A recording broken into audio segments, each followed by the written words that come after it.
Taste the Daily. ಇನ್ನು ಕಾಂಗ್ರೆಸ್ ಸರ್ಕಾರ ಓಲೈಕೆ ರಾಜಕೀಯ ಮಾಡ್ತಾ ಇದೆ.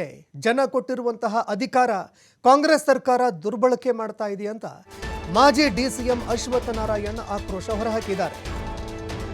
ಕಾಂಗ್ರೆಸ್ ಸರ್ಕಾರಕ್ಕೆ ಬುದ್ಧಿ ಕಲಿಸಬೇಕು. ನಿಮ್ಮ ತುಷ್ಟೀಕರಣ ರಾಜಕೀಯ ಹೆಚ್ಚು ದಿನ ನಡೆಯೋದಿಲ್ಲ ಅಂತ ಅಶ್ವತ್ಥ ನಾರಾಯಣ್ ಆಕ್ರೋಶ ಹೊರಹಾಕಿದ್ದಾರೆ. ನಮ್ಮ ಆಚರಣೆ ಮಾಡಿಯೇ ಮಾಡ್ತೀವಿ. ದುಷ್ಕರ್ಮಿಗಳ ಮೇಲೆ ಗೂಂಡಾ ಆಕ್ಟ್ ಹಾಕಬೇಕು. ಮದ್ದೂರಿನಲ್ಲಿ ಅಶ್ವತ್ಥ ನಾರಾಯಣ್ ಆಗ್ರಹಿಸಿದ್ದಾರೆ.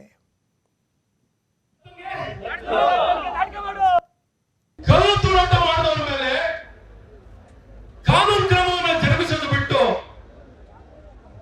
ಸುಮ್ಮನೆ ಒಂದು ಕೇಸ್ ಹಾಕ್ಬಿಟ್ಟು ಬರೀ ನಾಟಕ ಮಾಡಿದವರಂಗೆ ಈಗ ನಾಟಕ ಮಾಡಿರೋ ನೀವೆಲ್ಲ ಕೇಳಿಸ್ಕೊಂಡಿದ್ದೀರಾ. ನಾನು ಹೊಡೆದಂಗೆ ಹೊಡಿತೀನಿ,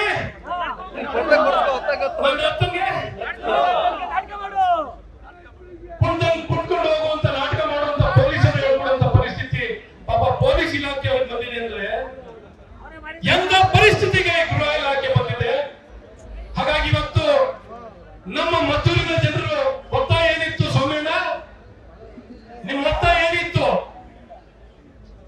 ಕಲ್ಲು ತೂರಾಟ ಮಾಡಿದವರ ಮೇಲೆ ಗುಂಡಾ ಆಕ್ಟ್ ಹಾಕಿ ಅಂತ ಕೇಳಿದ್ರು, ಹೌದಲ್ವಾ? ಈ ಸರ್ಕಾರ ಗುಂಡಾ ಆಕ್ಟ್ ಹಾಕ್ತಾರ? ಕನಿಷ್ಠ ಜನರ ಜೀವನದ ಜೊತೆಯಲ್ಲಿ ಚೆಲ್ಲಾಟ ಆಡ್ತಿರುವಂತ ಈ ಮುಸ್ಲಿಮಾನ್ ಸಮುದಾಯಕ್ಕೆ ಸೇರಿದಂತ ದುಷ್ಕರ್ಮಿಗಳ ಮೇಲೆ ಗೂಂಡಾ ಕೇಸ್ ಹಾಕಿದ್ರು ಈ ಸರ್ಕಾರ ಗೂಂಡಾ ಕೇಸ್ ಹಾಕ್ಲಿಕ್ಕೆ ತಯಾರಿಲ್ಲ. ಅದು ಬಿಟ್ಟು ಹೇಳ್ತಾರೆ ಯಾರು ಜನರ ಪರವಾಗಿ ಬಂದಿದ್ರಲ್ಲ, ಪ್ರತಾಪ್ ಸಿಂಹ ಅಥವಾ ಬಿಜೆಪಿ ನಾಯಕರು, ಅವರೆಲ್ಲ ಕಿಡಿಗೇಡಿಗಳು, ಜೆಡಿಎಸ್ ನಾಯಕರುಗಳು ಕಿಡಿಗೇಡಿಗಳು, ಭಾರತೀಯ ಜನತಾ ಪಾರ್ಟಿಯ ನಾಯಕರುಗಳೆಲ್ಲ ಕಿಡಿಗೇಡಿಗಳಂತೆ. ಕೆಲಸ ಮಾಡಿದ್ರೆ